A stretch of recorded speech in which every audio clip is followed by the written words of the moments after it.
these cartoons, I forgot to mention, they're created by David Hayward, and he goes by the name Naked Pastor. And you can just Google him, but we're using these cartoons with permission. But he covers a lot of themes around not just deconstruction, but spirituality as well. I like this one where it shows a flock of sheep, and one sheep is kind of further out from the rest of them.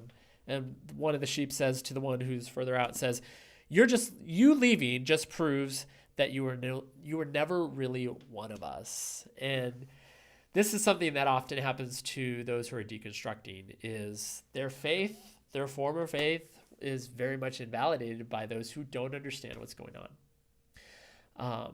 And so this kind of leads to the next thing I want to focus on. This is what I tell family members not to say to people who are deconstructing, especially, well, specifically family members. And so these are just a couple things, and there's lots of different responses that people will hear when they are deconstructing. But these are the ones that can be the most painful to people, whether or not they're intended to be. But I try to do a little bit of education with people and say, like, we don't want to say this because, we're not assuming what the person is going through. We're not assuming their intention. We're not suddenly having a bias that they're a terrible person because they no longer have our beliefs. And so what's one of them? First one, don't say you are falling away, backsliding, or apostate. And I'm not going into the theology around this. Yes, I know the Bible talks about apostasy. It does talk about falling away. But we're talking about relationships here. We're talking about people. And so we don't want to use scripture in a way that is used to traumatize people. And that's what happens when labels are used like this. We don't want to demonize people. And there's articles out there from, well-meaning ministries and churches that are trying to understand, okay, why are so many people leaving the faith or deconstructing? There was one article that was written by David Jeremiah, and pretty much he just said that, David Jeremiah is a very well-known Christian evangelical pastor, and he said that the ex-evangelical, which is people who are no longer evangelical, the ex-evangelical phenomena is very likely just a sign of the times that people are falling away from the faith. And things like that are just not helpful. It might make people within that church feel more in control of what's going on, but that does very little to build empathy, to build relationships. It's just not a loving response. And so I know obviously counselors know not to do this, but at the same time, we have to educate people on what it means to really build that empathy, what empathy is.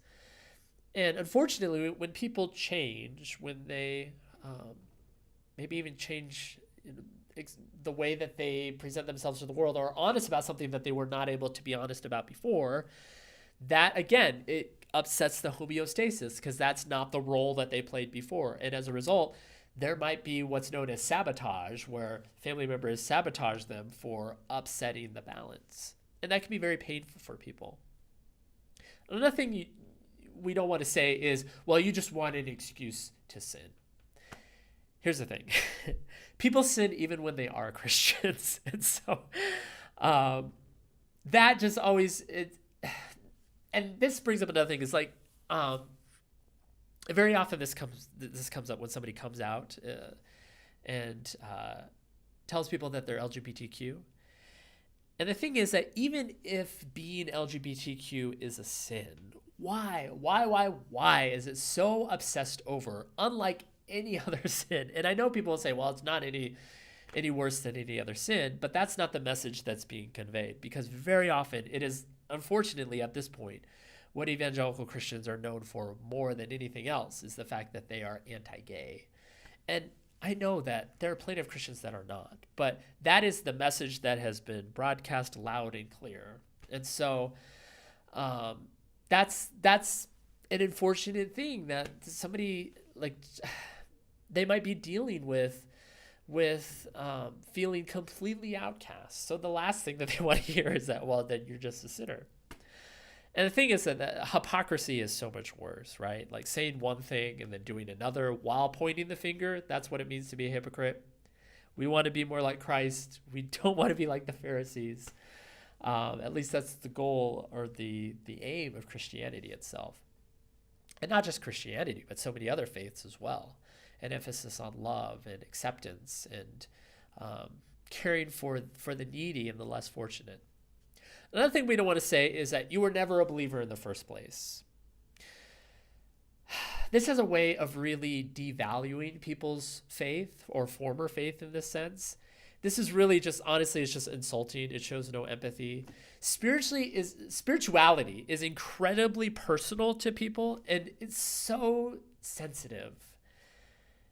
And just to devalue that is just so heart-wrenching.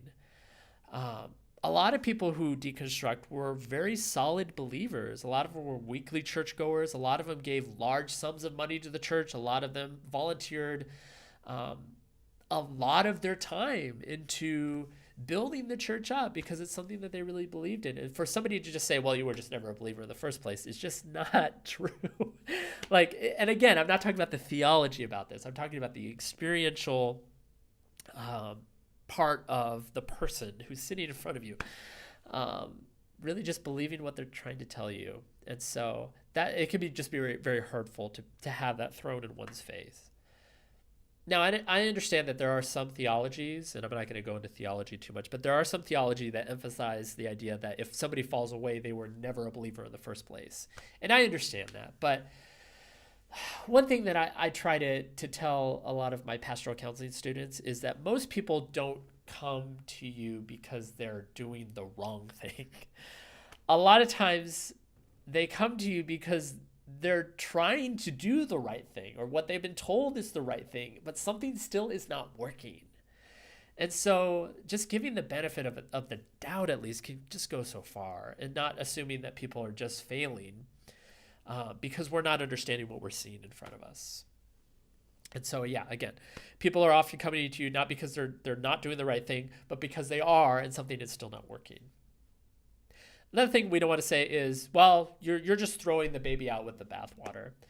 And the thing is that this sounds dismissive, like, well, it's not that bad, or you're being over dramatic, like your upbringing wasn't that bad, and the church that we took you to was a good church. Another common reaction that I hear often is this idea that, well, you just need to focus on Jesus. As long as you don't let go of Jesus, that's okay.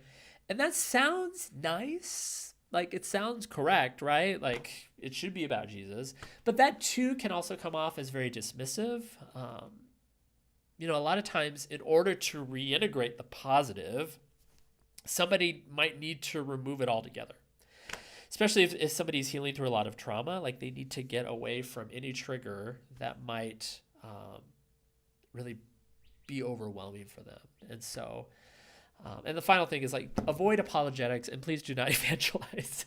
And I know counselors know not to do this, but family members, well-meaning family members, might try to evangelize those who are deconverting or deconstructing, and might try to give them apologetics books or sermons to listen to, and that's not going to be helpful to somebody.